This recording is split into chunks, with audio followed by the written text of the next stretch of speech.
Space, the final frontier. These are the voyages of the starship Gerber. To boldly go where no Gerber has gone before. To explore new worlds. I am joking, everybody, because guess what? We are going over Star Trek Into Darkness. And my parents are huge fans, so the coconut doesn't fall from the tree. I am a huge fan myself, as you can see right here. Yes, I've gone into Star Trek my whole life because of my parents, and because of them, I started to get into this fandom since I was a kid, and I've loved it ever since. So now we've been waiting for this for a while now. It's the sequel to the J.J. Abrams film from 2009. It's like I said, it's been a while since we had the sequel, and not a lot of Trekkies seem to enjoy the previous one. It's vaguely to tell who liked what in 2009. But I will tell you this: Into Darkness blows the first installment out of the water.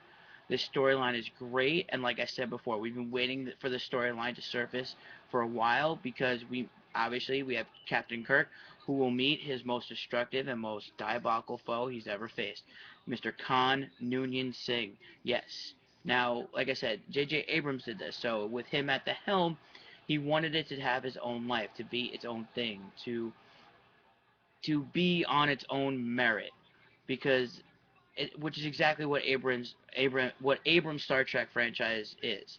It's an alternate version, if you will, from what some of us already know about the Khan Kirk rivalry, which I actually found out very interesting. Into Darkness has nothing to do with Wrath of Khan. Now, previously, I thought that this was going to be the before uh, they put Khan onto onto the planet when they banished him to the planet.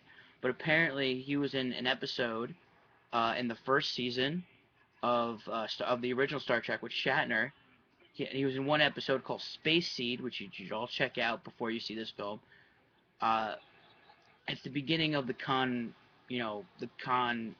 integrating into the franchise. He uh, the the plot of that episode is the exact plot of this film, but that's basically all. It's basically the story.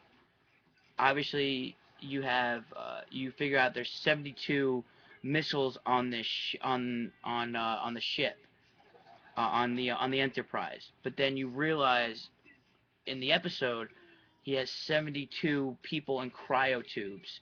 His crew's in in stasis pods, sleeping on his ship.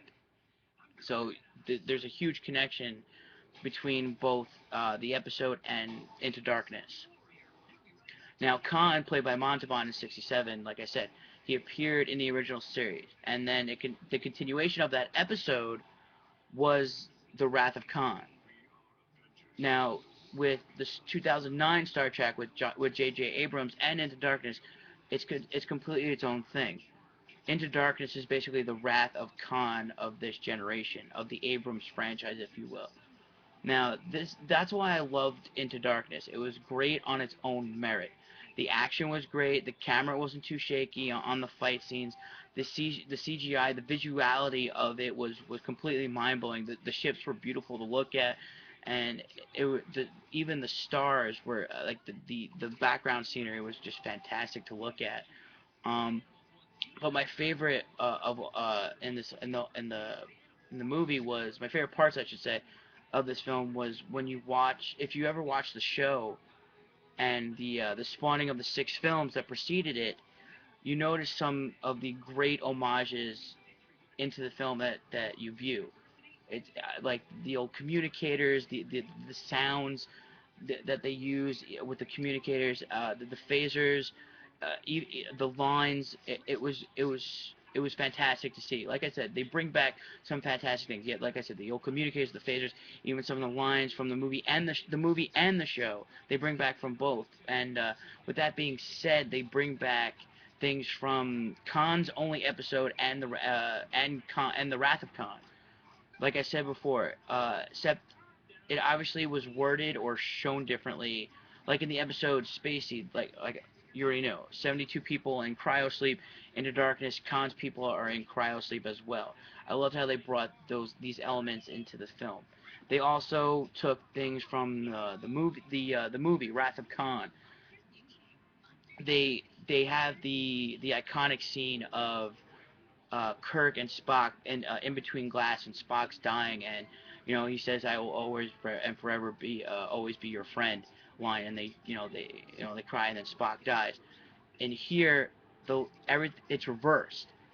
It's actually very refreshing to see the captain, you know, in peril instead of Spock. I actually did love that part.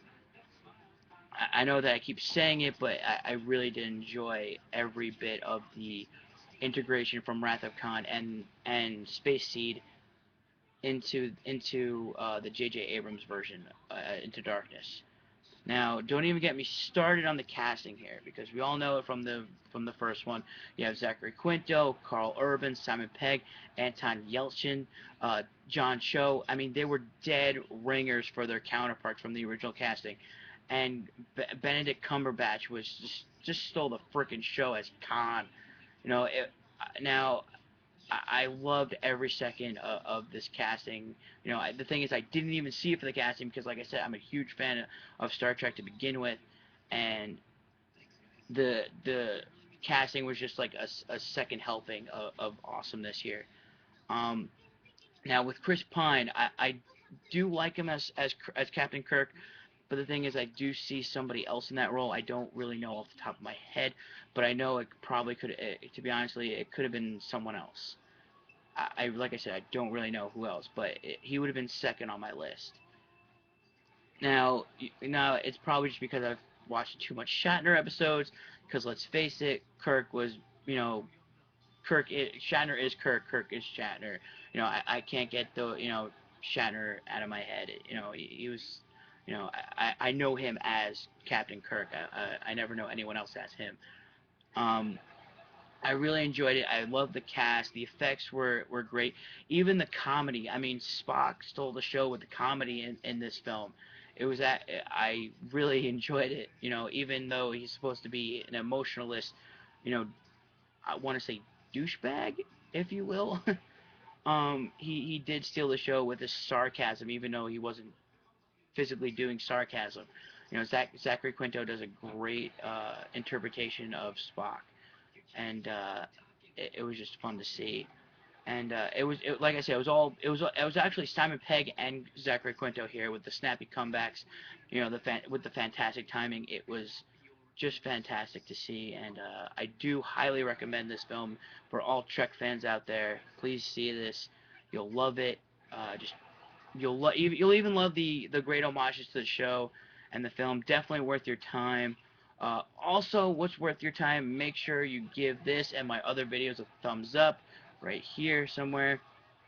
If you do like my reviews, make sure you share them on Facebook and on the Twitter, or whatever. Like the a great bow tie. If you want to be cool, make sure you subscribe to my channel right here. We don't have any clue of what our next adventure is going to be. Just make sure you guys stay tuned.